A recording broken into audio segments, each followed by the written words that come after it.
옛날 아주 먼 옛날에 산세가 험하면서도 물이 맑기로 유명한 어느 깊은 골짜기에 최부자라고 불리는 큰 부자가 살고 있었습니다.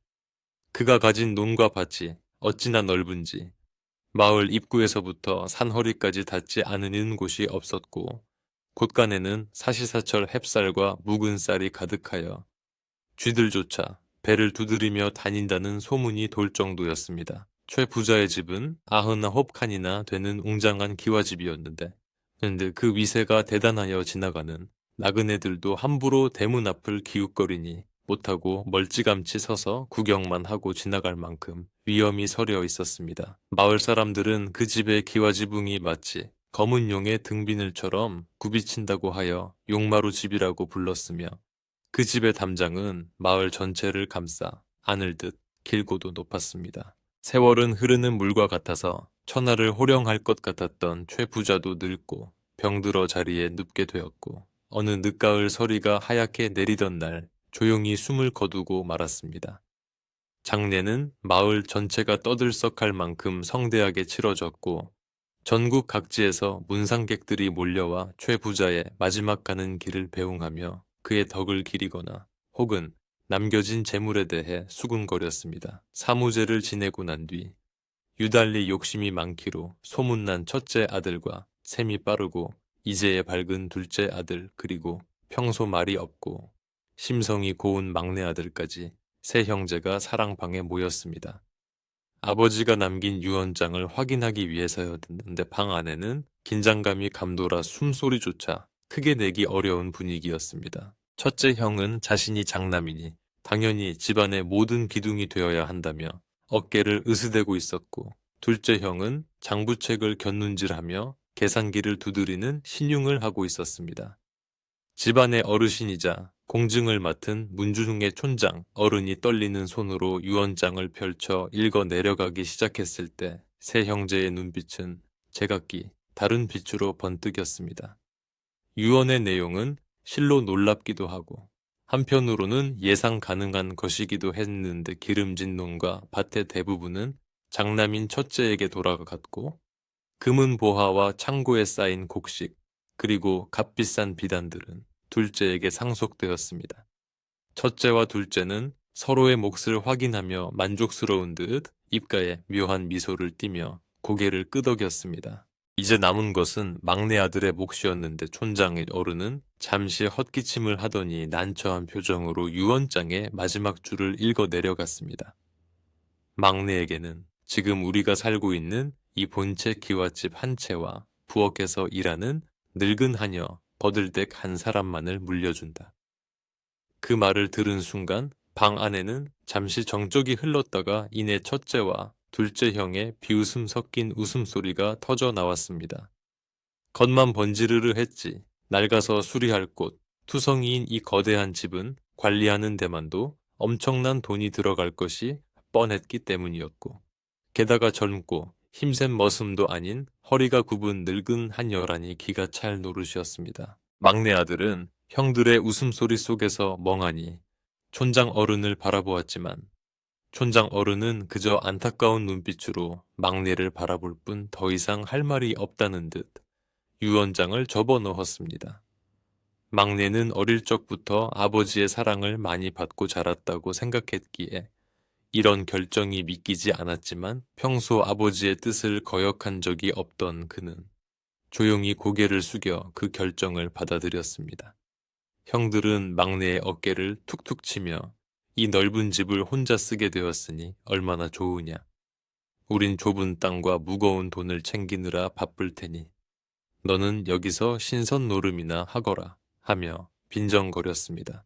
그들의 말 속에는 뼈 있는 조롱이 담겨 있었지만 막내는 아무런 대꾸도 하지 않았습니다. 다음 날부터 형들은 자신들의 몫을 챙겨 떠날 채비를 서둘렀는데 집안에 있는 값나가는 가구와 집기들은 물론이고 문에 달려있던 노수의 장식 하나까지 떼어내 수레에 실었습니다. 둘째 형은 곳간에 남아있던 쥐누니콩 한 줌까지 싹싹 긁어 담으며 이것도 다 재산이니 낭비해서는 안 된다라고 중얼거렸고 첫째 형은 마당에 심어진 묘목들까지 파내어갈 기세였습니다. 며칠 동안 짐수레가 줄을 지어 대문을 빠져나갔고 마을 사람들은 그 광경을 보며 혀를 차거나 안타까워했지만 누구 하나 나서서 말리는 사람은 없었습니다. 웅장했던 집은 점점 텅 빈 껍데기만 남아 휑한 바람 소리가 마당을 휘감기 시작했습니다. 마지막 짐수레가 떠나고 형들이 뒤도 돌아보지 않고 사라진 뒤 막내 아들은 텅 빈 대청마루에 홀로 앉아 붉게 물드는 저녁 노을을 바라보았습니다. 넓디 넓은 마당에는 형들이 짐을 옮기며 남긴 수레바퀴, 자국과 어지러운 발자국들만이 가득했고 찬바람이 불 때마다 낙엽들이 그 자국 위를 덮으려는 듯 이리저리 굴러다녔습니다.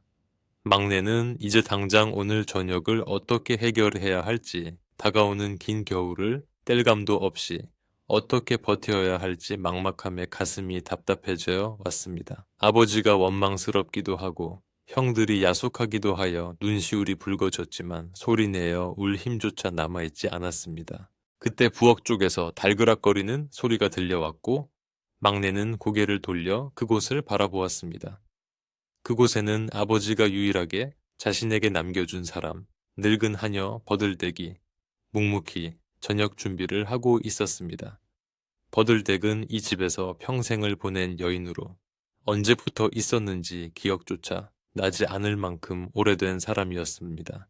그녀의 허리는 오랜 노동으로 인해 굽어 있었고 손마디는 굵고 거칠어 마치 오래된 고목나무 껍질 같았지만 그 눈빛만은 깊은 우물처럼 고요하고 맑았습니다. 형들은 그녀를 입만 축내는 늙은이라며 거들떠보지도 않았지만 그녀는 형들이 떠나는 모습을 지켜보면서도 표정 하나 변하지 않았었습니다. 막내는 자리에서 일어나 천천히 부엌으로 다가갔는데 버들댁은 인기척을 느끼고도 돌아보지 않은 채 아궁이에 불을 지피고 있었습니다. 형들이 땔감마저 대부분 가져가 버려 마당 구석에 떨어진 장아지와 솔방울을 주워 모아 불을 붙이고 있었는데 매캐한 연기가 피어올랐지만 그녀는 기침 한 번 하지 않고 능숙하게 불길을 살려냈습니다. 가마솥에서는 구수한 냄새가 희미하게 피어오르고 있었는데 쌀독을 박박 긁어 모은 쌀아기 쌀로 끓인 묽은 죽인 듯 했습니다. 막내는 문지방에 기대어 그 뒷모습을 바라보며 이 넓은 집에 이제 정말 우리 둘뿐이라는 사실을 실감했습니다. 도련님 날이 찹니다. 방에 들어가 아랫목에 앉아 계세요. 비록 땔감이 부족해 윗목까지 덮이지는 못하겠지만 아랫목은 금방 따뜻해질 겁니다. 버들댁의 목소리는 갈라지고 낮았지만 그 안에는 묘한 안정감이 깃들어 있었습니다. 그녀는 평생을 남을 위해 헌신하며 살아온 사람, 특유의 단단함이 있었고 막내를 부르는 호칭에는 변함없는 공경심이 배어 있었습니다. 막내는 그녀의 말에 힘입어 방으로 들어갔지만 방 안은 가구 하나 없이 덩그러니 비어있어 목소리가 웅궁 울릴 지경이었습니다. 창호지 문 틈으로 황소바람이 들어와 촛불이 위태롭게 흔들렸습니다. 막내는 방바닥에 앉아 자신의 처지를 곱씹어 보았는데 부유한 집안의 막내로 태어나 손에 물 한 방울 묻히지 않고 자란 자신이 이제는 당장 내일 끼니를 걱정해야 하는 처지가 된 것이 꿈만 같았습니다. 형들이 가져간 비단 이불 대신 장롱 깊숙한 곳에 박혀있던 무명 이불 한 채만이 덩그러니 놓여 있었고 벽에는 아버지가 생전에 즐겨보시던 그림 한 점만이 떼어가지 않아 쓸쓸하게 걸려 있었습니다. 그는 무릎을 끌어안고 앉아 이 집을 어떻게 유지해야 할지, 세금은 또 어떻게 감당해야 할지 머릿속이 복잡해져만 갔습니다. 잠시 후 버들댁이 작은 소반을 들고 방으로 들어왔는데 소반 위에는 김이 모락모락 나는 흰죽 한 그릇과 짠지, 무 몇 조각이 전부였습니다. 화려한 반찬으로 가득 찼던 예전의 밥상과는 비교할 수 없을 만큼 초라했지만 막내는 그 죽에서 나는 따뜻한 온기에 왠지 모를 위로를 받았습니다. 버들댁은 막내 앞에 상을 내려놓고는 뒷걸음질 쳐 나가려다 멈칫하더니 도련님 밥이 보약입니다. 이 집의 주인은 이제 도련님이십니다. 주인이 힘을 내셔야 집도 기운을 차립니다. 라고 나지막이 말했습니다. 그 말은 단순한 위로가 아니라 마치 다짐을 촉구하는 엄명처럼 들리기도 했습니다. 막내는 숟가락을 들고 죽을 한 술 떠서 입에 넣었는데 슴슴하면서도 깊은 맛이 혀끝을 감돌아 차갑게 식었던 속을 따뜻하게 데워주었습니다. 형들은 재산을 차지하느라 정신이 팔려 밥도 제대로 먹지 않고 떠났지만 자신은 비록 가진 것은 없어도 이렇게 따뜻한 밥을 먹을 수 있다는 사실에 감사한 마음이 들었습니다.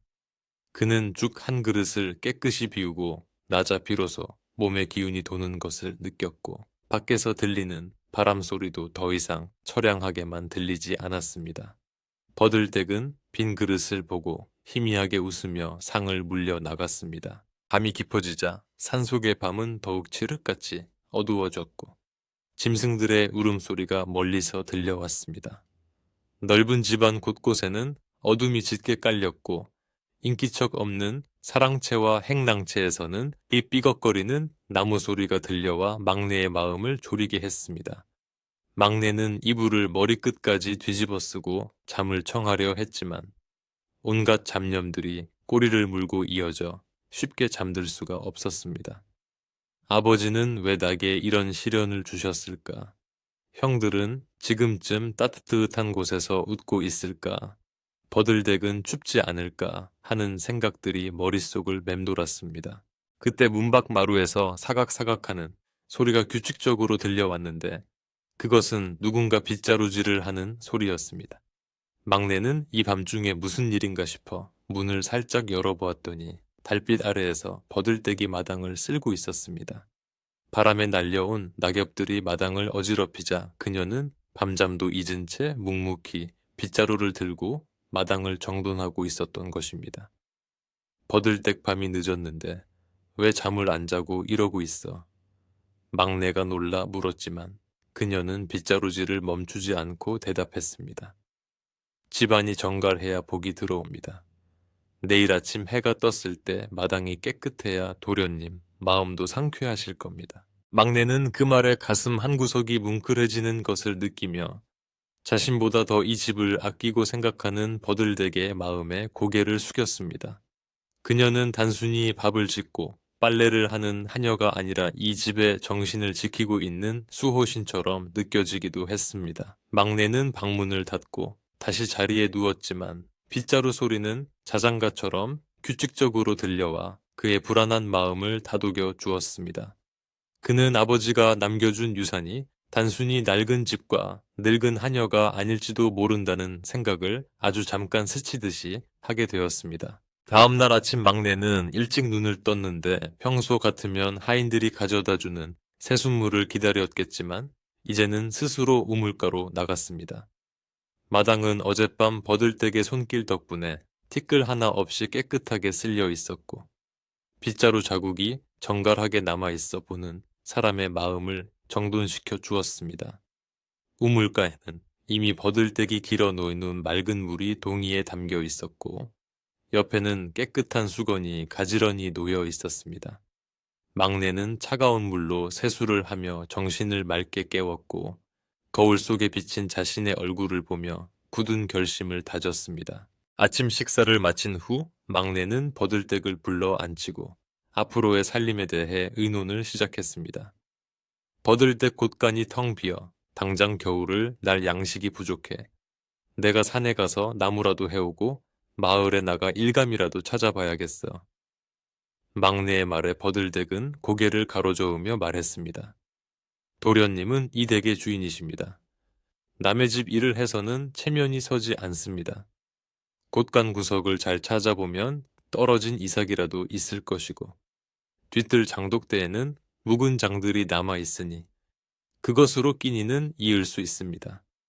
제가 알아서 할 테니 도련님은 글을 읽고 집안을 살피는 일에 전념하십시오. 막내는 버들댁의 완강한 태도에 당황했지만 그녀의 눈빛이 너무나 단호하여 더 이상 고집을 피울 수 없었습니다.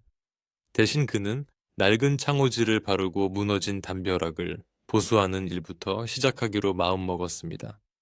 창고 구석에서 녹슨 연장들을 찾아내어 기름을 먹이고 닦아내니 제법 쓸만해 보였고 그것을 들고 집안 곳곳을 돌아다니며 손볼 곳을 찾았습니다. 예전에는 거들떠보지도 않았던 문고리 하나, 기둥 하나가 이제는 소중한 내 것이라는 생각이 들자 애착이 생기기 시작했습니다. 점심때가 되자 버들댁은 뒷산에서 캐온 나물과 묵은 된장으로 국을 끓여 내왔는데 고기 한 점 없는 밥상이었지만 그 맛은 기가 막혔습니다.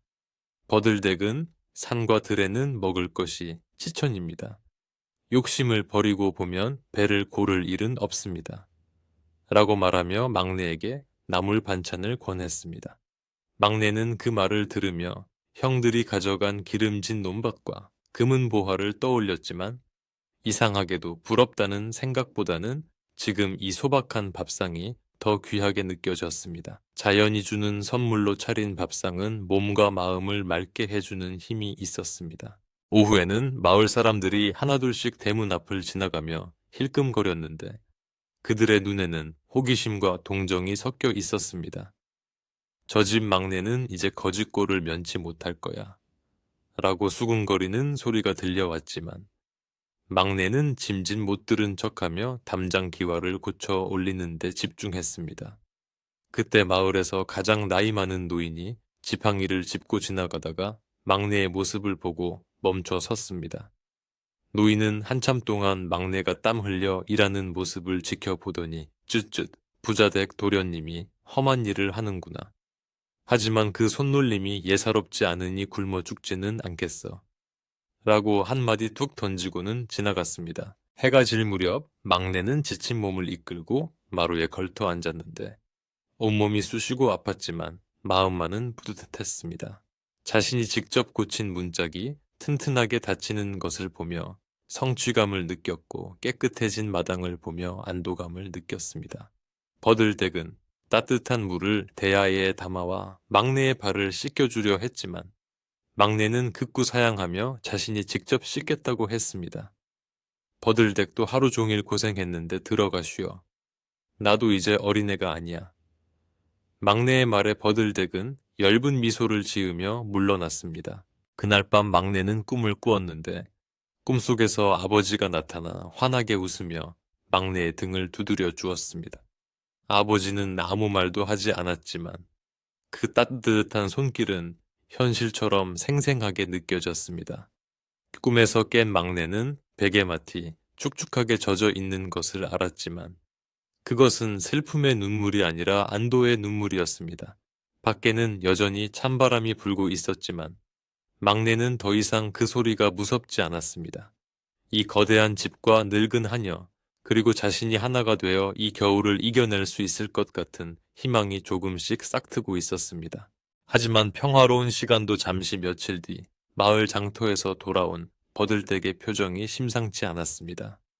평소 감정을 잘 드러내지 않던 그녀의 미간이 찌푸려져 있었고 손에 든 장바구니가 평소보다 가볍게 느껴졌습니다. 막내가 무슨 일이냐고 묻자 버들댁은 한참을 망설이다가 입을 열었습니다. 도련님, 장터에 나가보니 형님들 소문이 좋지 않습니다. 물려받은 재산을 흥청망청 쓰며 매일 잔치를 벌인다고 하는데 주변에 이상한 사람들이 꼬인다고 합니다. 그 말은 앞으로 다가올 불길한 사건의 전조와도 같았습니다. 버들댁이 가져온 소식은 바람을 타고 번지는 들불처럼 마을 사람들의 입방아에 오르내리기 시작했는데 형들이 벌이는 잔치가 날이 갈수록 요란해지고 있다는 것이었습니다. 첫째 형은 아버지가 물려준 비옥한 논을 담보로 거액의 돈을 빌려 기생들을 불러 모으고 매일 밤 술판을 벌였으며 둘째 형은 장사 경험도 없으면서 귀가 얇아 사기꾼들의 꼬임에 넘어가 값비싼 인삼과 비단을 사재기하고 있다는 소문이 돌았습니다. 마을 사람들은 형들의 집 앞을 지나갈 때마다 흘러나오는 고기 굽는 냄새와 풍악 소리에 침을 삼키면서도 뒤돌아서는 혀를 차며 저 집안의 재산이 10년은커녕 3년도 못 갈 것이다 라고 수군거렸습니다. 형들은 자신들의 주변에 몰려드는 사람들이 진정한 친구가 아니라 그저 콩고물을 바라고 모여든 파리떼라는 사실을 전혀 깨닫지 못한 채 헛된 찬사에 취해 하루하루를 보내고 있었습니다. 반면 막내 아들의 집인 본차의 기와집은 겨울이 깊어갈수록 더욱 고요하고 쓸쓸해졌는데 마당에 쌓인 낙엽은 깨끗이 치워졌지만 칠이 벗겨진 기둥과 낡은 문짝은 세월의 흔적을 감추지 못했습니다. 찬바람이 불 때마다 문풍지가 파르르 떨며 우는 소리를 냈고 텅 빈 행랑채에서는 알 수 없는 삐걱거림이 들려와 밤마다 막내의 잠을 설치게 했습니다. 하지만 막내는 더 이상 이불 속에 숨어 떨고만 있지 않았는데 그는 버들댁이 가르쳐준 대로 낡은 창호지를 뜯어내고 새로 풀을 쑤어 문을 바르는 일을 시작했습니다. 처음 해보는 일이라 손에 풀이 덕지덕지 묻고 종이가 찢어지기도 했지만 그는 포기하지 않고 꼼꼼하게 문살을 메워 나갔습니다. 구멍난 문풍지를 때우자 방 안의 온기가 한결 오래 머무는 것을 느끼며 막내는 작은 일에도 정성을 들이는 것의 중요함을 몸소 깨달아 갔습니다. 어느 날 오후 막내는 땔감을 구하기 위해 지게를 지고 뒷산으로 향했는데 생전 처음 쥐어보는 지게가 어깨를 파고들어 걸음을 떼기가 쉽지 않았습니다. 비틀거리며 산길을 오르던 그는 멀리서 요란한 소리와 함께 화려한 가마, 행렬이 지나가는 것을 보게 되었는데 그것은 바로 읍내로 나들이를 가는 둘째 형의 행차였습니다. 형은 가마 문을 활짝 열어 젖히고 비스듬히 누워 있었는데 화려한 비단옷을 입고 입에는 긴 담뱃대를 물고 있는 모습이 마치 왕이라도 된 듯 거만해 보였습니다. 막내는 형과 눈이 마주칠까봐 황급히 나무 뒤로 몸을 숨겼지만 형은 짐승을 보듯 무심한 눈빛으로 스쳐 지나갈 뿐이었습니다. 그 순간 막내의 가슴 속에는 알 수 없는 수치심과 분노가 치밀어 올랐지만 그는 입술을 꽉 깨물며 참아내야만 했습니다. 산에서 내려온 막내는 마당에 나무를 내려놓고 거친 숨을 몰아쉬었는데 버들댁이 다가와 수건을 건네며 그를 위로했습니다. 도련님, 남의 화려함을 부러워하지 마십시오. 꽃은 열흘을 넘기기 힘들고 달도 차면 기우는 법입니다. 지금 도련님이 흘리는 땀방울은 땅에 떨어져 사라지는 것이 아니라 도련님의 마음속에 단단한 온기를 만들어 줄 것입니다. 버들댁의 말은 투박했지만 그 어떤 경전의 구절보다 깊은 울림이 있었습니다. 막내는 그녀의 말을 듣고 다시 기운을 차려 도끼를 들고 장작을 패기 시작했는데 나무가 쪼개질 때마다 가슴 속에 맺혀 있던 응어리도 함께 깨져 나가는 듯한 기분이 들었습니다. 땀을 흘리고 난 뒤 마시는 시원한 물 한 모금은 그 어떤 값비싼 술보다 달고 상쾌했습니다. 며칠 뒤 마을에 큰 눈이 내려 온 세상이 하얗게 뒤덮였는데 막내의 집은 눈 속에 파묻혀 더욱 고립된 섬처럼 보였습니다. 눈이 어찌나 많이 왔는지 대문을 여는 것조차 힘들 정도였고 길은 끊겨 오가는 사람조차 없었습니다. 식량은 점점 바닥을 드러내고 있었지만 버들댁은 당황하는 기색 없이 집안 구석구석을 뒤져 먹을거리를 찾아냈습니다.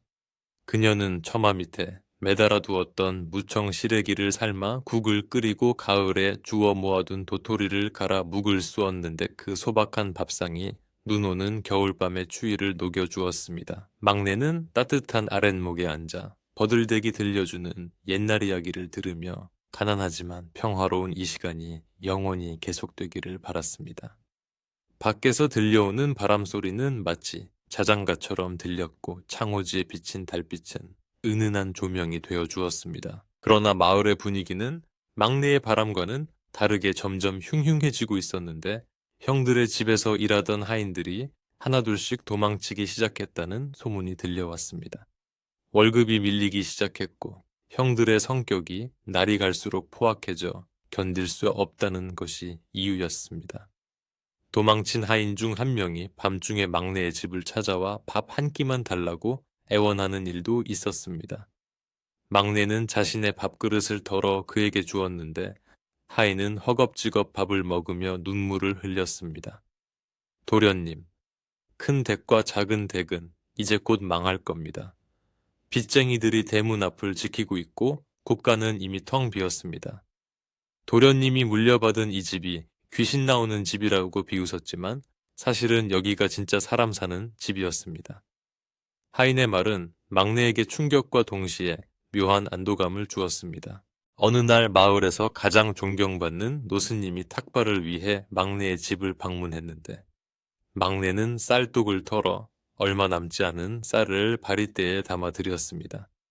스님은 막내의 얼굴을 한참 동안 뚫어지게 쳐다보더니 의미심장한 말을 남겼습니다. 자네의 얼굴에 어두운 그림자가 드리워져 있구먼. 곧 큰 비바람이 몰아칠 것이니 문단속을 철저히 하고 마음의 빗장을 단단히 걸어야 할게야. 재물은 발이 달려 도망가지만 사람이 지키는 자리는 쉽게 무너지지 않는 법이라네. 스님의 말씀은 막내의 가슴에 깊이 박혔고 그는 다가올 위기를 직감하며 불안감에 떨었습니다. 버들덱은 스님에게 정중히 합장하며 배웅했지만 그녀의 눈빛 또한 예전보다 더욱 깊고 서늘해져 있었습니다. 스님이 다녀가신 후 막내는 버들덱에게 물었습니다. 버들덱 스님이 말씀하신 비바람이 무엇일까? 형들이 혹시 이 집에 해를 끼치러 오는 건 아닐까? 버들덱은 잠시 생각에 잠겼다가 입을 열었습니다. 형님들이 가진 것이 사라지면 눈은 자연스레 남은 것을 향하게 마련입니다. 그들은 아버님이 이 집에 무언가 숨겨두셨다고 믿고 있을 겁니다. 하지만 도련님 두려워하지 마십시오. 이 집은 도련님의 것이고 제가 도련님 곁을 지키고 있습니다. 삿된 욕심은 정직한 주인을 이길 수 없습니다. 버들덱의 단호한 목소리는 막내에게 큰 힘이 되었지만 한편으로는 형들과의 마찰이 피할 수 없는 운명임을 예고하는 것 같아 마음이 무거웠습니다. 그 무렵 장터에서는 형들에 대한 흉흉한 소문이 더욱 구체적으로 돌기 시작했는데 첫째 형은 도박판에 손을 대어 가산을 탕진했고 둘째 형은 사기를 당해 빚더미에 앉았다는 이야기였습니다. 형들의 집 앞에는 빚쟁이들이 몰려와 고함을 지르고 행패를 부렸으며 형들은 그들을 피해 뒷문으로 도망 다니는 신세가 되었다고 했습니다. 마을 사람들은 부자가 망하는 데는 3년이 걸린다더니 저 집 자식들은 1년도 못 버티는구나라며 혀를 찼습니다. 그들은 이제 막내를 비웃는 대신 묵묵히 집을 지키고 있는 그를 다시 보기 시작했습니다. 막내가 제일 어리석은 줄 알았더니 결국은 제일 현명했어. 라는 말이 사람들 사이에서 조용히 퍼져 나갔습니다. 어느 늦은 밤 막내가 잠을 자려고 누웠는데 대문 밖에서 웅성거리는 소리가 들려왔습니다. 깜짝 놀라 일어나 귀를 기울여 보니 술에 취한 듯한 남자들의 목소리가 담장 너머로 넘어오고 있었습니다. 여기가 막내가 사는 그 귀신집이야 아무것도 없는 빈 껍데기라더니 그래도 기와는 멀쩡하네. 목소리의 주인공은 다름 아닌 형들을 따라다니던 건달들이었습니다. 그들은 대문을 발로 쿵쿵 차며 소리쳤습니다. 야, 안에 누구 있냐? 우리 형님들이 곧 들이닥칠 테니 술상이나 봐놓고 기다려라. 막내는 공포에 질려 이불을 뒤집었었지만 버들덱은 방문을 열고 나가 마당 한가운데에 섰습니다. 버들덱은 아무런 무기도 들지 않았지만 그 기세는 건달들을 압도할 만큼 당당했습니다. 여기는 돌아가신 어르신의 위패를 모신 신성한 곳입니다. 어디서 감히 술 주정을 부리는 것입니까? 당장 물러가지 않으면 관에 고발하여 엄히 다스리게 할 것입니다. 그녀의 목소리는 낮았지만 서릿발처럼 차가웠고 건달들은 늙은 한여의 기세에 눌려 쭈뼛거리다가 재수 없는 할망구 같으니라고 욕설을 내뱉으며 사라졌습니다. 막내는 문틈으로 그 광경을 지켜보며 버들떼기 단순히 밥을 짓는 한여가 아니라 이 집을 지키는 장수와 같다는 생각을 했습니다. 그녀의 작은 등 뒤로 거대한 산이 버티고 있는 것 같은 착각이 들 정도였습니다. 다음 날 아침 막내는 마당에 나가 대문을 점검했는데 지난밤 건달들이 발로 찬 흔적이 선명하게 남아 있었습니다. 긁히고 패인 자국은 마치 막내의 마음에 난 상처처럼 쓰라리게 다가왔습니다. 그는 빗자루를 들고 그 흔적을 지우려려 애썼지만 깊이 패인 나무의 상처는 쉽게 사라지지 않았습니다. 버들덱은 그 모습을 보고는 말없이 헝겊과 기름을 가져와 상처난 대문을 닦기 시작했습니다. 도련님, 상처는 덮는다고 사라지는 것이 아닙니다. 잘 다듬고 기름을 먹여 더 단단하게 만들어야 합니다. 사람의 마음도 이와 같습니다. 그녀의 손길이 닿을 때마다 거칠었던 나무 표면이 조금씩 매끄러워졌고 막내는 그 모습을 보며 마음을 다잡았습니다. 며칠 뒤 드디어 우려했던 일이 벌어지고 말았는데 첫째 형이 보낸 하인이 막내의 집을 찾아온 것입니다. 하인은 예전처럼 거만한 태도는 아니었지만 여전히 눈에는 교활함이 서려 있었습니다. 그는 막내에게 편지 한 통을 건네주고는 황급히 사라졌는데 편지에는 삐뚤빼뚤한 글씨로 이렇게 적혀 있었습니다. 막내야, 내가 잠시 급한 사정이 생겨 돈이 좀 필요하다. 아버지가 너에게 남긴 그 집에 분명 숨겨둔 비상금이 있을 것이다. 집을 뒤져서라도 찾아내어 보내거라. 만약 없다면 그 집이라도 팔아서 형을 도와야 하지 않겠느냐. 우리는 피를 나눈 형제가 아니냐. 편지를 읽는 막내의 손이 부들부들 떨렸습니다. 형은 자신의 잘못을 뉘우치기는커녕 막내의 마지막 남은 보금자리마저 빼앗으려 하고 있었습니다. 막내는 편지를 구겨 아궁이에 던져버리고 싶었지만 차마 그러지 못하고 방바닥에 내려놓았습니다. 피를 나눈 형제라는 말이 가슴을 짓눌렀기 때문입니다. 버들댁은 방에 들어와 구겨진 편지를 보고는 묵묵히 펴서 다림질하듯 손으로 쓸어내렸습니다. 도련님, 형제 간의 우애는 중요하지만 불의에 타협하는 것은 우애가 아닙니다. 아버님께서 왜 도련님에게 이 집을 남기셨는지 곰곰이 생각해 보십시오. 단순히 살 곳을 마련해 주신 것이 아니라 이 집을 지키고 가문을 보존하라는 뜻이 담겨 있습니다. 형님들의 탐욕에 굴복한다면 아버님의 뜻을 거스르는 불효가 될 것입니다. 버들댁의 말은 막내의 흔들리는 마음을 단단히 붙잡아 주었습니다. 그날 이후로 막내의 집 주변에는 낯선 그림자들이 자주 목격되었는데 밤마다 담장을 기웃거리는 수상한 사람들이 늘어났습니다. 그들은 형들이 보낸 사람들일 수도 있고 형들에게 빚을 진 사람들이 보물을 찾기 위해 온 것일 수도 있었습니다. 막내는 밤에 잠을 이룰 수 없었고 작은 소리에도 예민하게 반응하며 신경이 날카로워졌습니다. 그는 창고에서 녹슨 낫을 꺼내 머리맡에 두고 잤는데 그것은 자신을 지키기 위한 최소한의 방어 수단이었습니다. 평화로웠던 집은 이제 긴장감이 감도는 전쟁터와 다름없게 변해가고 있었습니다. 그러던 어느 날 하늘이 잔뜩 흐리더니 굵은 빗방울이 떨어지기 시작했고 이내 거센 폭우로 변해 마을을 집어삼킬 듯 퍼부었습니다. 천둥과 번개가 요란하게 치던 밤, 막내는 무서움에 떨며 방구석에 웅크리고 있었는데 갑자기 대문을 부술듯이 두드리는 소리가 들려왔습니다. 문 열어. 당장 문 열지 못해 익숙하면서도 섬뜩한 그 목소리는 바로 술에 취한 첫째 형과 둘째 형의 목소리였습니다. 그들은 비를 쫄딱 맞은 채 젖은 생쥐꼴을 하고 있었지만 눈빛만은 굶주린 늑대처럼 번들거리고 있었습니다. 막내는 심장이 멎을 것만 같아 숨조차 쉴 수 없었습니다. 버들댁은 부엌에서 일을 하다 말고 젖은 손을 앞치마에 닦으며 마루로 나왔습니다. 그녀는 굳게 닫힌 대문을 바라보며 깊은 한숨을 내쉬었습니다. 결국 올 것이 왔군요. 피할 수 없는 바람이라면 맞서야 합니다. 그녀는 막내에게 방 안에 있으라고 손짓하고는 우산을 받쳐들고 마당으로 나갔습니다. 빗줄기는 굵고 거세어 앞이 잘 보이지 않았지만 버들대게 걸음거리는 한치의 망설임도 없었습니다. 대문 밖에서는 형들이 계속해서 고함을 지르며 욕설을 퍼붓고 있었고 낡은 대문은 그들의 발길질에 위태롭게 흔들리고 있었습니다. 빗속에서 대문을 사이에 두고 팽팽한 긴장감이 흘렀습니다. 버들댁은 빗장을 풀지 않은 채 큰 목소리로 물었습니다. 누구십니까? 야밤에 남의 집 대문을 이렇게 소란스럽게 하는 이유가 무엇입니까? 형들은 버들댁의 목소리를 듣자 더욱 길길이 날뛰었습니다. 이 늙은 할망구가 미쳤나? 내가 이 집의 주인인 큰아들이다. 당장 문 열지 않으면 문을 부수고 들어가서 가만두지 않겠다.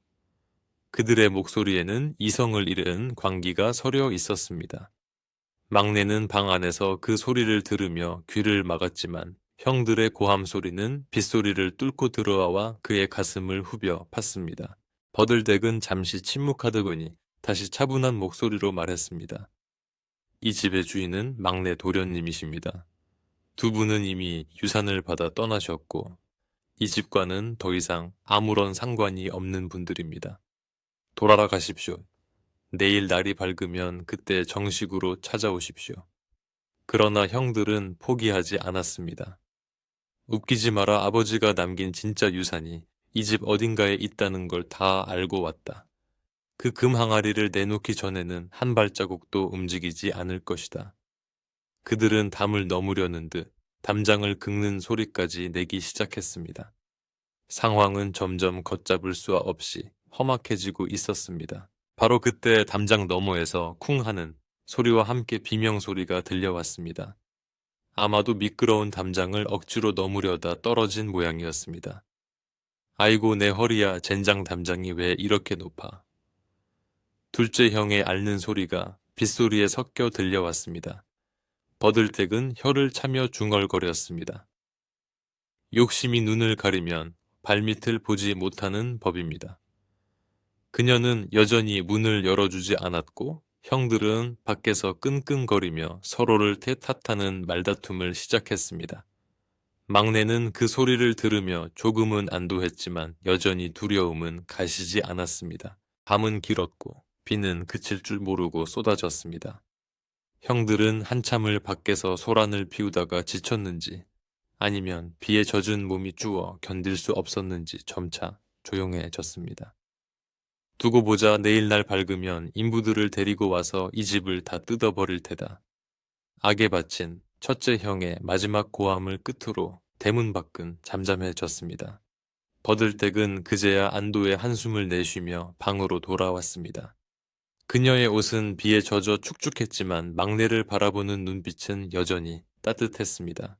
도련님, 오늘은 물러갔지만 내일은 더 큰 소란이 일어날 것입니다. 마음을 단단히 먹으셔야 합니다. 이제는 도련님이 직접 나서서 그들과 맞서야 할 때가 올지도 모릅니다. 버들댁의 말에 막내는 고개를 끄덕였습니다. 그는 더 이상 형들의 그늘에 숨어있던 어린아이가 아니었습니다. 내일은 자신을 지키고 버들댁을 지키고 아버지가 남겨준 이 집을 지키기 위해 용기를 내야만 했습니다. 빗소리는 여전히 거세게 몰아치고 있었지만 막내의 눈빛은 어둠 속에서 결연하게 빛나고 있었습니다. 비가 그치고 날이 밝았지만 하늘은 여전히 찌푸린 얼굴을 하고 있어 금방이라도 다시 눈비가 쏟아질 것만 같은 으스스한 날씨였습니다. 지난밤의 소동으로 인해 대문 앞은 진흙탕으로 변해 있었고 형들이 남기고 간 발자국과 미끄러진 흔적들이 어지럽게 널려 있어 보는 이의 마음을 심란하게 만들었습니다. 막내는 뜬 눈으로 밤을 지새운 탓에 눈이 퀭하고 몸이 청은망은 무거웠지만 자리에 누워 있을 수만은 없어 비틀거리며 마당으로 나왔습니다. 버들댁은 이미 새벽부터 일어나 깨진 기왓장을 한 곳에 모으고 흙탕물이 튄 마루를 걸레로 닦아내고 있었는데 그녀의 등은 평소보다 더 굽어 보였고 얼굴에는 깊은 수심이 드리워져 있었습니다. 막내가 빗자루를 들고 마당을 쓸려고 할 때 멀리서 웅성거리는 소리와 함께 둔탁한 발소리가 점점 가까워지는 것이 느껴졌습니다. 그것은 어젯밤과는 비교도 안 될 만큼 많은 사람들의 인기척이었고 공기 중에는 살기마저 감돌아 막내의 등골을 서늘하게 만들었습니다. 대문이 삐걱거리며 거칠게 열리더니 첫째 형과 둘째 형이 앞장을 서고 그 뒤로 험상궂게 생긴 일꾼 10여 명이 곡괭이와 삽을 들고 우르르 몰려들어 왔습니다. 형들은 어젯밤에 비굴했던 모습은 온데간데 없이 사라지고 마치 점령군 사령관이라도 된 양거만한 표정으로 마당을 휘저으며 들어왔습니다. 자들어라. 오늘 이 집을 이 잡듯이 뒤져서라도 아버지가 숨겨둔 금 항아리를 찾아내야 한다. 기둥을 뽑고 부들장을 드러내서라도 반드시 찾아라.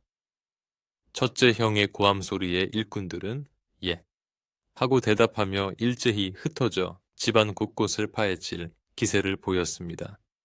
막내는 너무나 놀랍고 기가 막혀 말문이 막혔지만 이내 정신을 차리고 형들 앞을 가로막으며 소리쳤습니다. 형님들, 이게 대체 무슨 짓입니까? 남의 집에 함부로 들어와서 행패를 부리다니요. 관에 고발하겠습니다. 막내의 목소리는 떨리고 있었지만 그 안에는 물러서지 않겠다는 결기가 담겨 있었습니다. 그러나 형들은 막내를 거들떠보지도 않고 코웃음을 쳤는데 둘째 형이 다가와 막내의 어깨를 밀치며 빈정거렸습니다. 남의 집이라니, 여기는 우리 아버지의 집이고 우리는 그분의 아들이다. 네가 이 껍데기 같은 집을 물려받았다고 해서 속 알맹이까지 다 내 것이라고 생각하면 오산이다. 아버지가 남긴 진짜 재산은 형인 우리가 관리하는 게 마땅하다. 그의 논리는 억지투성이었지만 탐욕에 눈이 먼 그들에게 이성은 통하지 않았습니다. 일꾼 하나가 마당 한가운데에 있는 화단을 곡괭이로 내리찍자 애써 갖고 온 꽃나무들이 무참히 짓밟히고 흙이 사방으로 튀었습니다. 안 됩니다. 거기에는 아무것도 없습니다. 막내가 달려가 일꾼의 팔을 붙잡고 말렸지만 힘센 일꾼을 당해낼 수는 없었습니다. 일꾼은 막내를 가볍게 뿌리치고는 계속해서 땅을 파헤쳤고 마당은 순식간에 난장판이 되어갔습니다. 버들대기 부엌에서 뛰쳐나와 그 광경을 보고는 소스라치게 놀라며 외쳤습니다. 도련님들 천벌을 받을 짓을 멈추십시오. 조상님이 지켜보고 계십니다. 어찌 부모님이 물려주신 집을 자식의 손으로 부수려 하십니까? 버들댁의 호통은 쩌렁쩌렁하게 울려 퍼졌지만 이미 눈이 뒤집힌 형들에게는 속위의 경읽기나 다름없었습니다. 첫째 형은 버들댁에게 성큼성큼 다가가 삿대질을 하며 윽박질렀습니다. 이 교활한 늙은이, 네가 아버지를 홀려 금항아리를 어디엔가 숨겨둔 걸 내가 모를 줄 아느냐. 네가 입을 열지 않으면 이 집을 가루로 만들어서라도 찾아낼 것이다. 좋은 말로 할 때 불어라. 금항아리가 어디 있느냐. 형의 눈은 핏발이 서 있었고 입가에는 거품까지 물고 있어 마치 악귀와도 같았습니다. 버들댁은 형의 위협에도 눈 하나 깜짝하지 않고 똑바로 쳐다보며 말했습니다. 이 집에는 도련님들이 찾는 금은 보화는 없습니다. 있는 것은 오직 선대 어르신들의 얼과 정성뿐입니다. 그때 마을 사람들이 소란스러운 소리를 듣고 하나둘씩 대문 밖으로 모여들기 시작했는데 담장 너머로 고개를 내밀고 집안 꼴을 구경하며 수군거렸습니다. 저런 형들이 동생 집을 다 때려 부수네. 빚에 쫓기더니 결국 눈이 뒤집혔구먼. 사람들의 비난 어린 시선이 느껴졌지만 형들은 아랑곳하지 않고 더욱 난폭하게 행동했습니다. 그들은 사람들의 시선을 의식하기는커녕 오히려 자신들의 행동이 정당한 권리 찾기라고 떠벌리며 소리쳤습니다. 보시오, 이 늙은 한녀가 우리 집안의 재산을 가로채 숨기고 있소. 우리는 그걸 찾으러 온 것이오.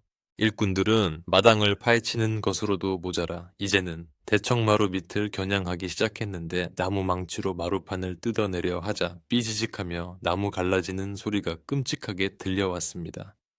막내는 그 소리가 마치 자신의 뼈가 부러지는 소리처럼 느껴져 고통스러웠습니다. 아버지가 여름이면 낮잠을 주무시던 마루 어머니가 다듬이질을 하던 그 소중한 공간이 형들의 탐욕에 의해 무참히 파괴되고 있었습니다. 막내는 마루 위로 뛰어 올라가 온몸으로 일꾼들을 막아서며 울부짖었습니다. 제발 그만두세요. 차라리 나를 때리세요. 집은 건드리지 마세요. 둘째 형은 그런 막내를 비웃으며 일꾼들에게 명령했습니다. 저 녀석 끌어내 방해하지 못하게 나무에 묶어버려. 일꾼 2명이 달려들어 막내의 팔을 꺾어 제압하고 마당에 있는 감나무에 밧줄로 묶으려 했습니다. 막내는 발버둥을 쳤지만 역부족이었고 굴욕감과 분노의 눈물이 뺨을 타고 흘러내렸습니다. 버들대기 달려와 일꾼들을 말리려 했지만 첫째 형이 그녀를 거칠게 밀쳐버려 바닥에 나뒹굴고 말았습니다. 늙은 몸이 차가운 바닥에 부딪히는 소리에 막내의 가슴이 찢어지는 듯했습니다. 버들댁 괜찮아. 형 정말 천벌이 두렵지 않아. 바닥에 넘어진 버들댁은 신음조차 내지 않고 다시 일어나 앉아 옷매무새를 다듬었습니다. 그리고는 흐트러짐 없는 자세로 형들을 향해 말했습니다. 도련님들 정녕 후회하지 않으시겠습니까? 지금 부수고 있는 것은 나무와 흙이 아니라 도련님들의 앞길을 막아줄 마지막 울타리입니다. 그녀의 목소리는 낮았지만 묘한 힘이 실려 있어 순간적으로 일꾼들의 동작을 멈칫하게 만들었습니다. 하지만 첫째 형은 헛소리 집어치워 라고 소리치며 직접 곡괭이를 들고 안방 구들장을 향해 걸어갔습니다. 방 안으로 들어간 첫째 형은 장판을 걷어내고 구들장을 깨기 시작했는데 쾅쾅거리는 소리가 집안 전체를 뒤흔들었습니다. 그는 아궁기에 불을 떼면 연기가 통하는 고래 구멍, 어딘가에 금괴가 숨겨져 있을 것이라고 믿는 듯했습니다. 먼지가 자욱하게 피어오르고 방 안은 순식간에 폐허처럼 변해갔습니다. 밖에서 구경하던 마을 사람들도 너무하네, 저러다 집 무너지겠어 하며 혀를 찼지만 누구도 감히 광분한 형들을 말리러 들어오지는 못했습니다. 촌장 어른이 뒤늦게 소식을 듣고 달려오고 있다는 말이 들렸지만 그때까지 집이 온전할지 알 수 없었습니다. 그때 집안을 뒤지던 둘째 형이 부엌 뒷문으로 통하는 뒤뜰을 가리키며 소리쳤습니다. 형님 여기입니다. 저 늙은이가 아까부터 저쪽 장독대를 자꾸 쳐다보는 게 수상합니다. 분명 저 장독대 밑에 무언가 있습니다. 그 말에 첫째 형은 하던 짓을 멈추고 눈을 번뜩이며 뒤뜰로 뛰쳐나왔습니다. 뒤뜰에는 수십 개의 크고 작은 항아리들이 햇살을 받아 반질반질하게 빛나고 있었는데 그것은 대대로 내려오는 이 집안의 장독대였습니다. 버들댁은 소스라치게 놀라며 장독대 앞을 가로막고 섰습니다. 안 됩니다. 이곳만은 절대로 안 됩니다. 이곳은 이 집안의 혼이 담긴 곳입니다. 버들댁이 평소와 달리 격렬하게 저항하며 막아서자 형들은 자신들의 추측이 맞았다고 확신했습니다. 하하, 역시 저기였어. 저 늙은 여우가 저렇게 길을 쓰고 막는 걸 보니 틀림없다. 저 항아리들 속에 금덩이가 들어있거나 아니면 저 땅 밑에 묻혀있는 게야. 형들은 쾌재를 부르며 일꾼들을 뒤뜰로 불러 모았습니다. 막내는 감나무에 묶인 채 그 광경을 보며 절망했습니다. 장독대는 어머니가 생전에 가장 아끼시던 곳이었고 버들댁이 매일 아침 저녁으로 닦고 어루만지던 신성한 곳이었습니다. 그곳마저 짓밟힌다면 이 집의 의미는 완전히 사라지는 것이나 다름없었습니다. 일꾼들이 장독대로 다가가자 버들댁은 양팔을 벌려 그들을 막아섰지만 건장한 사내들을 당해낼 수는 없었습니다. 일꾼들은 그녀를 짐짝처럼 들어 옆으로 치워버렸고 버들댁은 풀밭에 쓰러지며 고통스러운 표정을 지었습니다. 첫째 형은 가장 커다란 독 앞에 서서 망치를 높이 치켜들었습니다. 자, 어디 한번 보자. 이 안에 찬란한 황금이 들어있는지. 그의 눈에는 탐욕 외에는 아무것도 보이지 않았습니다. 막내는 목이 터져라 소리쳤습니다. 안 돼, 제발 그것만은 깨지 마. 쨍그랑 날카로운 파열음과 함께 거대한 독이 산산조각 났습니다. 하지만 그 안에서 쏟아져 나온 것은 번쩍이는 금덩이가 아니라 검붉고 쿰쿰한 냄새가 나는 간장이었습니다. 3년 묵은 간장이 바닥으로 흘러내리며 진한 향을 풍겼지만 형들은 실망한 기색이 역력했습니다. 에이, 젠장 똥물 같은 간장뿐이잖아. 첫째 형은 화풀이라도 하듯 옆에 있는 다른 항아리를 발로 찼습니다. 와장창 소리와 함께 또 다른 독이 깨졌고 이번에는 된장이 흙바닥에 채어 박혔습니다. 형들은 미친 듯이 독들을 깨부수기 시작했습니다. 다 깨버려 이 안에 숨겨놨을지도 몰라. 깨진 독조각이 사방으로 튀고 마당은 온통 간장과 된장 범벅이 되어 발을 디딜 틈조차 없게 되었습니다. 구수한 장 냄새가 진동을 했지만 그 상황에서는 비릿한 피 냄새처럼 역겹게 느껴졌습니다. 막내는 그 처참한 광경을 보며 가슴속 깊은 곳에서 뜨거운 무언가가 솟구쳐 오르는 것을 느꼈습니다.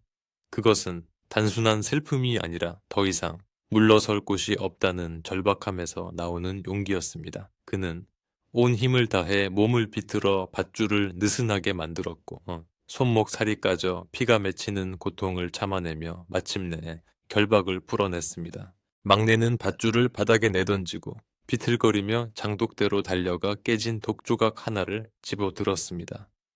날카로운 끄트머리가 형들을 향하도록 겨누며 그는 생전 처음 들어보는 짐승 같은 목소리로 보효했습니다.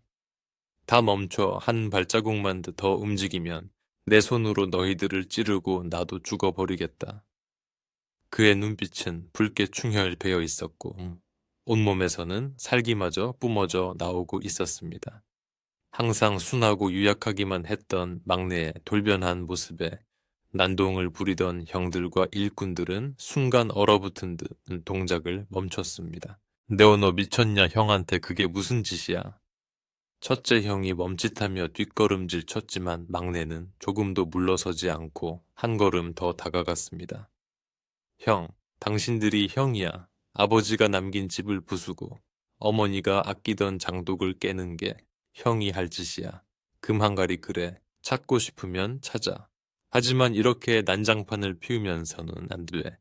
동네 사람들 다 보는 앞에서 촌장 어른 모셔놓고 정정당당하게 찾아 만약 없으면 그때는 당신들이 이 집 마당에 무릎 꿇고 빌어야 할 거야. 막내의 목소리는 떨리고 있었지만 논리는 정연했고 기세는 대단했습니다. 때마침 촌장 어른이 헐레벌떡 대문 안으로 들어오셨습니다. 난장판이 된 집안 꼴을 보고는 입을 다물지 못하며 호통을 치셨습니다. 이게 무슨 해고에 망측한 짓들이냐. 대낮에 남의 집을 쑥대밭으로 만들다니 관아에 알려 군장을 맞고 싶으냐. 촌장 어른의 등장과 막내의 결사적인 태도의 분위기는 급격히 반전되었습니다. 구경하던 마을 사람들도 이제는 대문 안으로 들어와 형들을 애워싸며 비난의 목소리를 높였습니다. 아무리 돈이 좋아도 그렇지 이게 사람 할 짓인가. 천벌받을 놈들. 형들은 마을 사람들의 기세에 눌려 슬금슬금 뒤로 물러났지만 여전히 미련을 버리지 못한 눈치였습니다. 둘째 형이 억울하다는 듯 소리쳤습니다. 촌장님, 억울합니다. 아버지가 분명히 이 집에 유산을 숨기셨습니다. 저 녀석이 혼자 독차지하려는 걸 우리가 찾으려는 겁니다. 촌장 어른은 지팡이로 바닥을 쿵 찍으며 말씀하셨습니다. 좋다. 그리 의심이 간다면 내 입회해 샅샅이 뒤져보자. 하지만 만약 금 항아리가 나오지 않는다면 너희는 아버지의 유언을 모독하고 동생을 괴롭힌 죄를 엄히 물어야 할 것이다. 그래도 하겠느냐? 형들은 잠시 서로의 눈치를 보더니 이대로 물러설 수 없다는 듯 고개를 끄덕였습니다. 그들은 분명 어딘가에 보물이 있을 것이라는 맹목적인 믿음에 사로잡혀 있었습니다. 막내는 깨진 독조각을 내려놓고 흙투성이가 된 버들댁을 부축해 일으켰습니다. 버들댁은 옷이 찢어지고 손등에서 피가 나고 있었지만 막내의 손을 꼭 잡으며 작게 속삭였습니다. 잘하셨습니다, 도련님. 이제 모든 것이 밝혀질 것입니다. 두려워하지 마십시오. 해가 뉘엿뉘엿 저물어가고 있었지만 막내의 집 마당에는 횃불이 하나둘 켜지기 시작했습니다. 마을 사람들은 아무도 집으로 돌아가려 하지 않고 이 기막힌 사태의 끝을 보려고 마당을 가득 메웠습니다. 마치 마을 회의가 열리는 광장처럼 변해버린 마당 한가운데에 형들과 막내 그리고 촌장 어른이 둘러 앉았습니다. 긴장감이 감도는 가운데 버들떼기 천천히 몸을 움직여 깨진 장독대 앞으로 걸어 나갔습니다. 그녀의 손에는 깨지지 않고 남은 아주 작고 오래된 항아리 하나가 들려 있었습니다. 도련님들이 그토록 찾으시는 것이 금입니까? 아니면 아버님의 뜻입니까? 버들댁의 질문이 조용한 마당에 울려 퍼졌습니다. 형들은 그 작은 항아리를 보며 침을 꿀꺽 삼켰습니다. 저거다 저게 틀림없어 저 늙은이가 제일 아끼던 항아리야. 첫째 형이 소리쳤지만 버들댁은 서늘한 눈빛으로 그들을 제지했습니다. 이제 곧 이 집안에 숨겨진 진짜 비밀이 드러날 순간이 다가오고 있었습니다.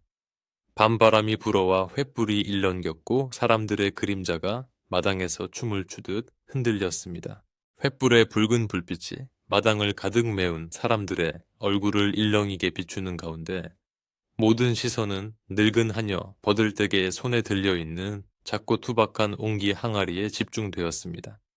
그 항아리는 화려한 무늬도 없고 윤기도 흐르지 않는 그저 부엌구석 어디에나 있을 법한 볼품없는 물건이었지만 버들대기 그것을 받쳐든 손길은 마치 임금님의 옥새라도 다루듯 조심스럽고 경건했습니다. 형들은 침을 꿀꺽 삼키며 그 항아리에서 눈을 떼지 못했는데 그들의 머릿속에는 오로지 저 안에 주먹만한 금덩이나 집안의 비밀 장부가 들어있을 것이라는 확신만이 가득 차 있었습니다. 첫째 형은 참을 수 없다는 듯 손을 부들부들 떨며 앞으로 나서며 소리쳤습니다. 이 늙은이가 시간을 끌지 말고 어서 이리 내놓아라. 그 안에 든 것이 바로 아버지가 남긴 진짜 유산이렸다. 버들댁은 다가오는 첫째 형을 향해 단호한 눈빛을 보내며 한 걸음 뒤로 물러섰는데 그 모습에는 범접할 수 없는 위험이 서려 있어 형도 멈칫할 수밖에 없었습니다. 그녀는 천천히 아주 천천히 항아리의 뚜껑을 덮고 있는 묵은 한지를 벗겨내기 시작했는데 종이가 바스락거리는 작은 소리조차 숨죽인 마당에서는 천둥 소리처럼 크게 들렸습니다. 겹겹이 쌓인 봉인을 풀자 낡은 나무 뚜껑이 드러났고 버들떼기 그 뚜껑을 조심스럽게 들어 올리는 순간 마당에 모인 모든 사람들이 저도 모르게 목을 길게 빼고 항아리 안을 들여다보려 애를 썼습니다. 과연 저 작은 항아리 안에 형들이 그토록 찾아 헤매던 부의 비밀이 담겨 있을지 긴장감이 최고조에 달했습니다. 그러나 항아리 뚜껑이 열리는 순간 사람들의 예상과는 전혀 다른 일이 벌어졌는데 번쩍이는 황금의 광채 대신 코끝을 찌르는 진하고 쿰쿰한 냄새가 확 풍겨 나왔기 때문입니다. 그것은 오랜 세월 묵혀둔 장 냄새였는데 일반적인 간장 냄새와는 비교도 안 될 만큼 깊고 진하여 마치 흙 냄새와 나무 냄새, 그리고 세월의 냄새가 한데 섞인 듯한 기묘한 향기였습니다. 잔뜩 기대에 부풀어 있던 형들의 표정은 순식간에 일그러졌고 첫째 형은 코를 막으며 인상을 찌푸렸습니다. 아니 이게 무슨 냄새야? 썩은 물이라도 들어있는 개냐 금덩이는 어디 가고 웬 시커먼 물만 출렁거리는 거야. 형들은 허탈함과 분노를 감추지 못하고 버들댁에게 달려들어 항아리를 빼앗으려 했지만 버들댁은 재빨리 몸을 돌려 항아리를 품에 안고 그들을 노려보았습니다. 도련님들, 눈이 있어도 보지 못하고 코가 있어도 맞지 못하니 참으로 딱하십니다. 이것은 썩은 물이 아니라 이 최부자댁의 뿌리이자 기둥인 시간장입니다. 버들댁의 목소리는 떨리지 않았고 오히려 쩌렁쩌렁하게 울려 퍼져 소란스럽던 마당을 순식간에 잠재웠습니다. 시간장이라는 말에 촌장의 어른의 눈이 휘둥그레졌고 나이 지긋한 마을 노인들은 고개를 끄덕이며 탄성을 내뱉었습니다. 저것이 그 전설로만 듣던 100년 묵은 시간장이란 말인가. 버들댁은 품에 안은 항아리를 소중히 어루만지며 말을 이었습니다. 이 간장은 도련님들의 증조부 때부터 내려오는 것으로 우리 집안 음식 맛의 비결이자 모든 재산의 근원입니다. 아버님께서는 돌아가시기 전 이 시간장을 지킬 수 있는 사람은 오직 욕심 없고 성실한 막내 도련님 뿐이라고 하셨습니다. 돈은 쓰면 없어지지만 이 간장은 덧장 새 간장을 부어 관리만 잘하면 천년이고 만년이고 대를 이어갈 수 있는 보물이기 때문입니다. 그녀의 설명은 막내 아들의 가슴에 큰 파문을 일으켰는데 아버지가 자신에게 낡은 집과 한여를 남긴 깊은 뜻을 비로소 깨달았기 때문이었습니다. 하지만 형들은 여전히 그 사실을 받아들이지 못하고 길길이 날뛰었는데 고작 간장 한 독 때문에 이 난리를 피웠다는 사실이 믿기지 않는 듯했습니다. 둘째 형은 땅바닥에 침을 뱉으며 소리쳤습니다. 웃기지 마라 고작 저따위 간장물이 무슨 유산이란 말이냐. 저걸 팔면 쌀 한 가마니라도 살 수 있을 것 같으냐. 분명히 다른 곳에 금을 숨겨두고 우리를 속이려는 수작이다. 형들은 현실을 부정하며 다시 곡괭이를 집어들려 했지만 이번에는 마을 사람들이 가만히 있지 않았습니다. 이미 형들의 추태를 볼 만큼 본 사람들은 그들의 어리석음에 혀를 내두르며 비난의 눈초리를 보냈습니다. 이때 상황을 지켜보던 촌장 어른이 근엄한 표정으로 앞으로 나와 버들댁에게 손을 내밀었습니다. 버들댁, 내가 그 맛을 좀 볼 수 있겠나? 버들댁은 공손하게 항아리를 내려놓고 작은 숟가락으로 새카만 간장을 아주 조금 떠서 촌장 어른에게 건넸습니다. 촌장 어른은 숟가락을 입에 넣고 눈을 지그시 감은 채 한참 동안 맛을 음미했는데 그의 얼굴 표정이 서서히 변해가는 것을 모두가 숨죽여 지켜보았습니다. 처음에는 짠맛에 미간을 찌푸리는가 싶더니 이내 깊은 감동에 젖은 듯 고개를 끄덕이며 입가에 옅은 미소를 띄었습니다. 헤어 정말 기가 막히구나. 짜면서도 달고 구수하면서도 깊은 향이 입안을 감도는 것이 과연 100년 세월이 헛되지 않았어. 이것은 단순한 장이 아니라 약이다, 약이야. 촌장 어른의 감탄사는 형들에게 내리는 사형 선고나 다름없었습니다. 촌장 어른은 형들을 향해 엄한 목소리로 꾸짖었습니다. 너희 아버지가 왜 너희에게는 돈을 주고 막내에게는 이 집을 주었는지 이제야 알겠다. 너희는 눈앞의 이익에 눈이 멀어 집안의 진짜 보물을 알아보지 못하고 다 깨버렸다. 저 깨진 장독들을 보아라. 저것들이 바로 너희가 걷어찬 복이다.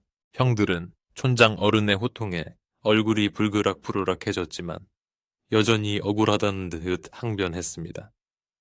아니 간장 맛이 좋다고 밥이 나옵니까? 옷이 나옵니까? 우리는 당장 빚을 갚아야 한다고요. 그들의 외침은 처절했지만 이미 명분도 잃고 사람들의 지지도 잃은 상태였습니다. 마을 사람들은 형들을 둘러싸고 수군거리기 시작했습니다. 부모가 물려준 귀한 장맛도 모르는 놈들이 무슨 자격이 있어. 집안 다 때려 부수더니 꼴 좋다. 사람들의 비난이 빗발치자 형들과 함께 왔던 일꾼들도 슬금슬금 눈치를 보며 뒷걸음질치기 시작했습니다. 막내 아들은 촌장 어른 옆에 서서 형들을 바라보며 말했습니다. 형님들 이제 그만 돌아가세요. 아버지가 남기신 것은 금 항아리가 아니라 이 집을 지키고 가문의 맛을 이어가라는 유지였습니다. 형님들이 가져간 논밭과 돈은 이미 다 써버렸을지 몰라도 저는 이 시간장으로 다시 시작할 겁니다. 더 이상 이 집에는 형님들이 가져갈 것이 없습니다. 막내의 목소리는 더 이상 유약하지 않았고 단호하고 힘이 넘쳤습니다. 그는 이제 자신이 이 집의 진정한 주인임을 스스로 증명해 보이고 있었습니다. 더 이상 얻을 것이 없다는 것을 깨달은 형들은 허탈감과 수치심에 고개를 들지 못했는데 그들이 꿈꿨던 일확천금의 꿈은 산산조각난 장독처럼 부서져 버렸습니다. 첫째 형은 깨진 독조각을 발로 툭 차며 욕설을 내뱉고는 획 돌아섰습니다. 에이, 재수 없어. 평생 간장이나 퍼먹고 살아라. 둘째 형도 형을 따라 도망치듯 대문을 빠져나갔고 일꾼들도 서둘러 장비를 챙겨 그들의 뒤를 따랐습니다. 썰물처럼 빠져나가는 그들의 뒷모습은 폐잔병처럼 초라하기 그지없었고 마을 사람들은 그들에게 야유를 보내며 쫓아냈습니다. 형들이 떠나고 나자 마당에는 다시 정적이 찾아왔지만 그 정적은 예전의 쓸쓸함과는 다른 폭풍우가 지나간 뒤에 평온함이었습니다. 그러나 마당은 처참한 꼴이었는데 깨진 옹기 조각들이 날카로운 이빨을 드러내고 있었고 쏟아진 된장과 간장이 뒤범벅되어 발을 디딜 틈이 없었습니다. 막내는 한숨을 내쉬며 주저앉으려 했지만 마을 사람들이 누가 먼저랄 것도 없이 소매를 걷어붙이고 나섰습니다. 자, 보고만 있지 말고 우리가 좀 도와줍시다. 막내가 무슨 죄가 있나? 이웃집 아저씨가 삽을 들고 나섰고 옆집 아주머니는 빗자루를 들고 왔습니다. 횃불 아래서 마을 사람들과 막내 그리고 버들택은 함께 마당을 치우기 시작했는데 깨진 조각을 주워 담고 흙을 퍼내어 쏟아진 장을 덮었습니다. 비록 아까운 장들이 버려졌지만 버들댁은 깨지지 않은 시간장 항아리를 가슴에 품고 있어 표정이 밝았습니다. 도련님, 쏟아진 것은 어쩔 수 없으나 뿌리가 살아있으니 다시 일으킬 수 있습니다. 걱정 마십시오. 버들댁의 말에 막내는 고개를 끄덕이며 묵묵히 빗자루질을 했습니다. 마을 사람들의 도움 덕분에 난장판이었던 마당은 조금씩 제 모습을 찾아가고 있었습니다. 한참을 일하고 나니 어느덧 밤은 깊어 자정이 훌쩍 넘었고 깨끗해진 마당에는 다시 달빛이 비치기 시작했습니다. 부서진 대문은 마을 장정들이 임시로 고쳐주어 삐걱거리지 않게 되었고 파헤쳐진 화단도 흙을 덮어 평평하게 다져 놓았습니다. 촌장 어른은 떠나기 전 막내의 등을 두드리며 말씀하셨습니다. 자네가 이겼네. 지키는 자가 결국은 이기는 법이야. 이 시간장 잘 관리해서 우리 마을의 자랑이 되어주게. 막내는 촌장 어른의 손을 잡고 깊이 고개를 숙여 감사를 표했습니다. 마을 사람들은 고생했네, 푹 쉬게 라는 말을 남기고 하나둘씩 집으로 돌아갔습니다. 모두가 떠나고 다시 둘만 남은 집 막내는 마루에 걸터 앉아 텅 빈 마당을 바라보았습니다. 몸은 물먹은 솜처럼 무거웠지만 마음만은 깃털처럼 가벼웠습니다. 이제 더 이상 형들이 찾아와 행패를 부릴 일도 없을 것이고 아버지가 남긴 유산에 대한 의문도 모두 풀렸습니다. 그는 자신의 곁을 끝까지 지켜준 버들댁을 바라보았는데 그녀는 지친 기색도 없이 부엌으로 들어가 달그락거리며 무언가를 준비하고 있었습니다.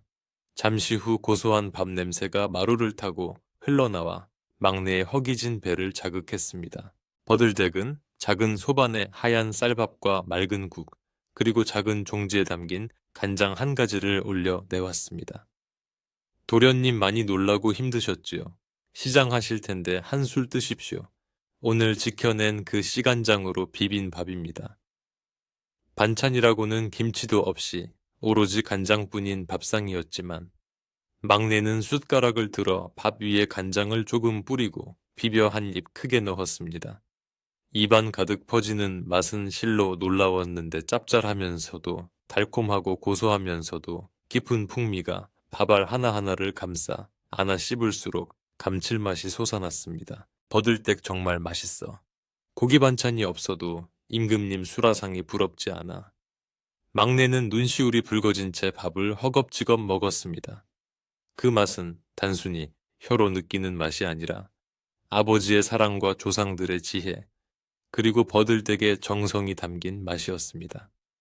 버들댁은 흐뭇한 미소를 지으며 막내가 먹는 모습을 지켜보았습니다. 그 간장 한 방울에 온 우주가 들어있다고들 합니다. 도련님은 이제 그 우주를 가지신 겁니다. 형님들의 재산은 모래성처럼 무너졌지만 도련님의 재산은 샘물처럼 마르지 않을 것입니다. 막내는 밥 한 그릇을 뚝딱 비우고 나서야 비로소 긴장이 완전히 풀리는 것을 느꼈습니다. 그는 대청마루에 누워 처마 끝에 걸린 달을 올려다 보았는데 달빛이 오늘따라 유난히 밝고 따뜻하게 느껴졌습니다. 형들이 부수고 간 장독대는 비록 텅 비었지만 그 한가운데에 당당하게 놓인 시간장 항아리가 달빛을 받아 신비로운 빛을 발하고 있었습니다. 막내는 저 작은 항아리 하나로 다시 일어설 수 있다는 희망을 보았습니다. 내일부터는 저 간장을 바탕으로 메주를 쓰고 장을 담가 예전의 명성을 되찾으리라 다짐했습니다. 밤바람이 대나무 숲을 스치며 사각거리는 소리를 냈지만 더 이상 그 소리가 외롭거나 무섭게 들리지 않았습니다. 오히려 그 소리는 막내의 새로운 출발을 응원하는 자연의 박수 소리처럼 들렸습니다. 버들댁은 막내에게 이불을 덮어주며 조용히 말했습니다. 이제 발 뻗고 편히 주무십시오. 악한 기운은 물러갔고 집안에는 맑은 기운만 남았습니다. 그녀의 말처럼 집안 공기는 한결 맑고 가벼워져 있었고 막내는 스르르 눈이 감겨오는 것을 느꼈습니다. 꿈속에서 막내는 아버지를 다시 만났는데 아버지는 시간장 항아리를 안고 환하게 웃고 계셨습니다. 아버지는 아무 말 없이 막내의 어깨를 감싸 안아주셨고 막내는 아버지 품에서 편안함을 느꼈습니다. 폭풍우가 지나간 뒤의 고요함은 그 어느 때보다 달콤했고 막내 아들은 깊고 깊은 잠속으로 빠져들었습니다. 내일은 해가 뜨면 제일 먼저 콩을 삶아야겠다는 행복한 계획을 품은 채 그는 세상에서 가장 평화로운 밤을 맞이했습니다.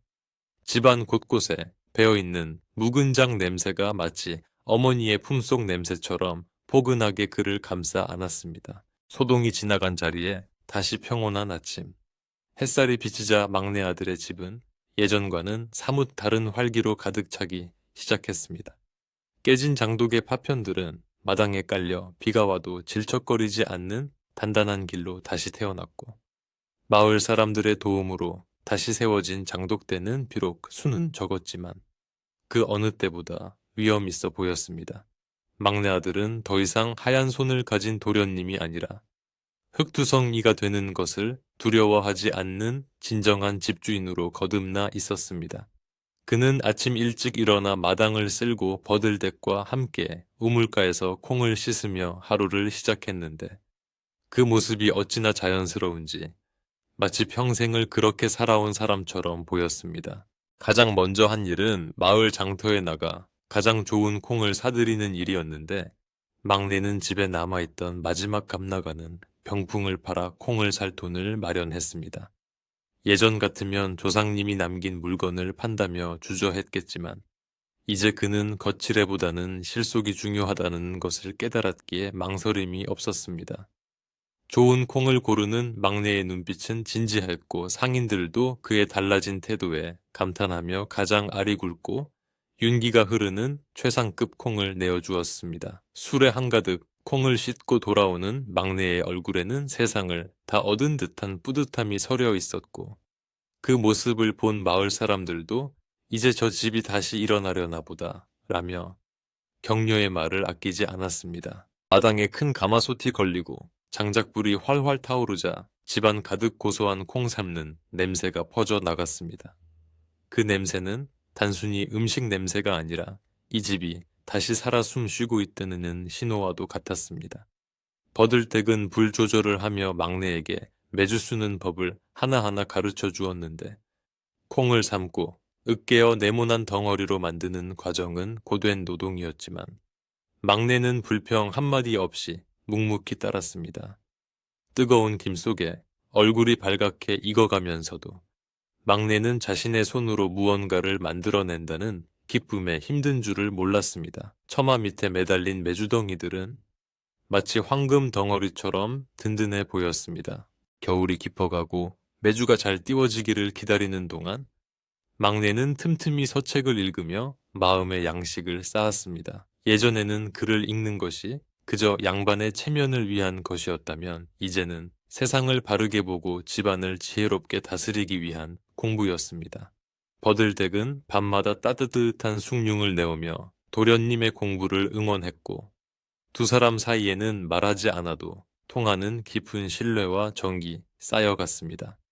밖에는 눈보라가 쳐도 방 안은 훈훈한 온기로 가득했고 낡은 집은 두 사람의 온기로 인해 그 어떤 화려한 저택보다도 포근한 안식처가 되었습니다. 드디어 봄이 오고 장을 담그는 날 막내는 버들댁이 건네준 시간장 항아리를 들고 장독대 앞에 섰습니다. 소금물에 잘 띄운 메주를 항아리에 넣고 마지막으로 대대로 내려온 시간장을 붓는 순간은 마치 신성한 의식을 치르는 것처럼 엄숙했습니다. 버들댁은 이 시간장이 새로운 장을 변화시키는 씨앗이 될 것입니다. 도련님의 정성이 더해져 깊은 맛을 낼 것입니다. 라고 말하며 합장했습니다. 막내는 항아리 뚜껑을 덮으며 이 장이 잘 익어 다시 가문을 일으키고 배고픈 이들에게 위로가 되는 맛이 되기를 간절히 기도했습니다. 햇살과 바람, 그리고 시간이 이제 남은 일을 맡아줄 차례였습니다. 계절이 바뀌고 바람이 따스해질 무렵 장독대에서는 믿을 수 없을 만큼 깊고 그윽한 향기가 피어오르기 시작했습니다.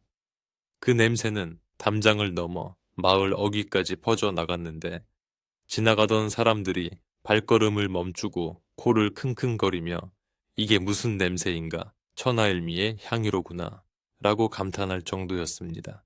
소문은 꼬리에 꼬리를 물고 이웃 마을까지 퍼져나갔고 급기야는 이제 장맛을 보려는 사람들이 막내의 집 대문 앞에 줄을 서는 진풍경이 벌어졌습니다. 막내와 버들댁은 찾아온 사람들에게 작은 종지에 간장을 조금씩 나누어 주어 맛을 보게 했는데 맛을 본 사람들은 하나같이 눈을 동그랗게 뜨며 엄지손가락을 치켜 세웠습니다. 이것은 그냥 간장이 아니요. 잃어버린 입맛을 되살리고 병든 속을 편안하게 해주는 약이요. 사람들은 돈을 싸들고 와서 제발 간장을 조금만 팔라고 사정했습니다. 처음에는 팔 생각이 없던 막내였지만 사람들의 간곡한 부탁과 버들댁의 조언에 따라 간장을 조금씩 팔기 시작했습니다.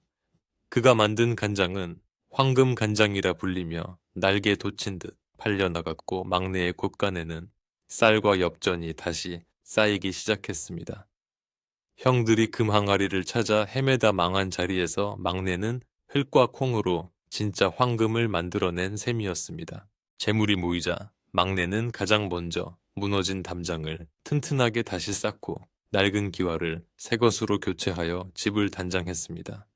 하지만 예전 아버지 시절처럼 위압적이고 화려하게 꾸미지는 않았는데 대신 지나가는 나그네들이 언제든 쉬어갈 수 있도록 사랑채 문을 활짝 열어두고 배고픈 이들을 위해 솥에 밥을 넉넉히 지어두었습니다.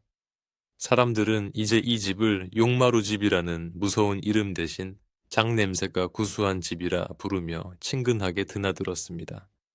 막내 아들은 부자라는 이름보다 덕망 있는 사람이라는 칭송을 듣게 되었고 그것은 그 어떤 재산보다 값진 것이었습니다.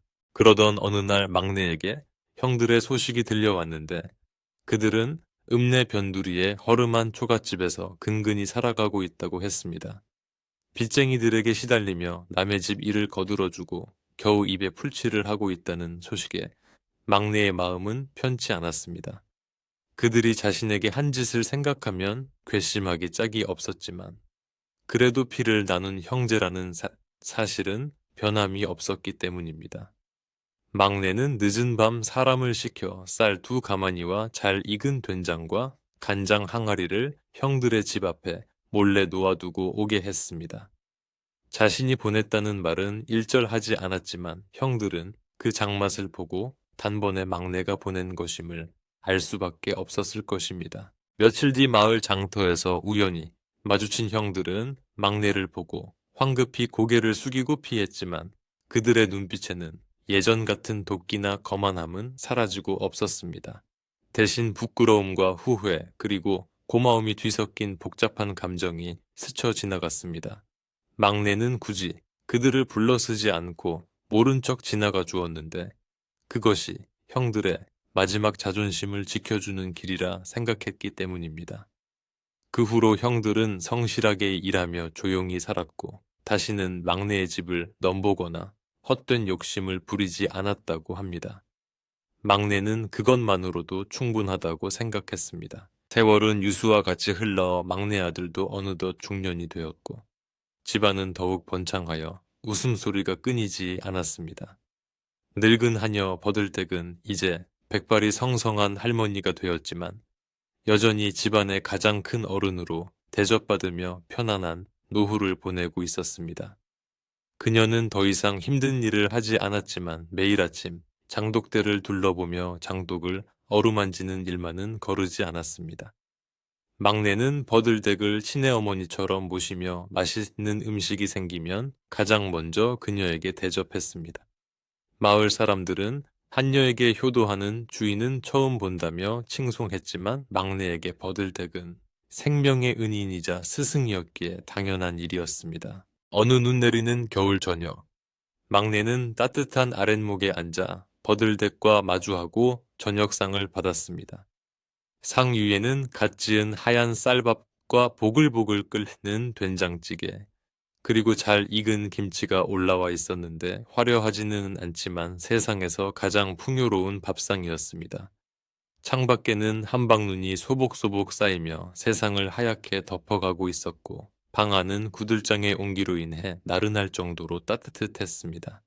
타닥타닥 타오르는 아궁이의 장작 소리가 정겨운 음악처럼 들려왔습니다. 막내는 숟가락을 들며 버들댁에게 말했습니다. 버들댁, 그때 형들이 쳐들어왔을 때 우리가 이 집을 지키지 못했다면 지금쯤 우리는 어떻게 되었을까? 버들댁은 온화한 미소를 지으며 대답했습니다. 도련님, 집은 기둥과 석가래로 지키는 것이 아니라 사람의 마음으로 지키는 것입니다. 도련님의 마음이 올바르고 굳건했기에 집도 지켜진 것입니다. 이 된장찌개 맛을 보십시오. 그때 깨진 독을 끌어안고 울던 그 마음이 녹아들어 이리도 깊은 맛이 나는 겁니다. 막내는 고개를 끄덕이며 찌개를 한 술 떠먹었고 뜨끈한 국물이 식도를 타고 넘어가며 온몸을 녹여 주었습니다. 식사를 마치고 난 뒤 막내는 방문을 열어 눈 내리는 마당을 내다보았습니다. 장독대 위에 하얗게 쌓인 눈이 마치 소미불처럼 포근해 보였고 달빛을 받아 반짝이는 항아리들은 마치 묵묵히 집을 지키는 병사들처럼 든든했습니다. 그는 이제 더 이상 미래를 걱정하거나 과거를 원망하지 않았습니다. 그저 오늘 하루를 무사히 보내고 따뜻한 밥 한 끼를 먹을 수 있으며 편안히 누울 수 있는 집이 있다는 사실에 깊이 감사할 뿐이었습니다. 행복이란 멀리 있는 파랑새가 아니라 바로 내 집 앞마당 장독대 안에, 그리고 따뜻한 아랫목에 있다는 것을 그는 뼈저리게 느꼈습니다. 막내는 자리에 누워 이불을 목까지 끌어올렸습니다. 버들댁도 옆방에서 불을 끄고 잠자리에 들었는지 집안은 완벽한 고요 속에 잠겼습니다. 처마 끝에 달린 풍경이 바람에 흔들리며 댕그랑댕그랑 맑은 소리를 냈고 그 소리는 막내의 귓가에 자장가처럼 맴돌았습니다. 그는 눈을 감으며 생각했습니다. 내일 아침에는 일찍 일어나 마당에 눈을 쓸어야지. 그리고 맑은 공기를 마시며 콩을 삶아야지. 평범하지만 소중한 내일이 기다리고 있다는 사실이 그를 더없이 편안하게 만들었습니다. 밤은 깊어가고 산골 마을의 작은 기와집은 눈 속에 파묻혀 세상과 단절된 채 평화로운 잠에 빠져들었습니다. 욕심을 버리고 소중한 것을 지켜낸 사람만이 누릴 수 있는 꿈도 꾸지 않는 깊고 달콤한 꿀잠이었습니다. 바람이 지나가며 창호지 문을 살며시 두드렸지만 그것은 잠을 깨우려는 것이 아니라 잘 자라고 토닥이는 자연의 손길이었습니다. 온 세상이 하얗게 잠든 밤, 막내 아들의 숨소리만이 고요하게 방 안을 채우고 있었습니다. 잘 자요, 여러분. 오늘 밤은 묵은 장마처럼 깊고 구수한 꿈 꾸시길 바랍니다.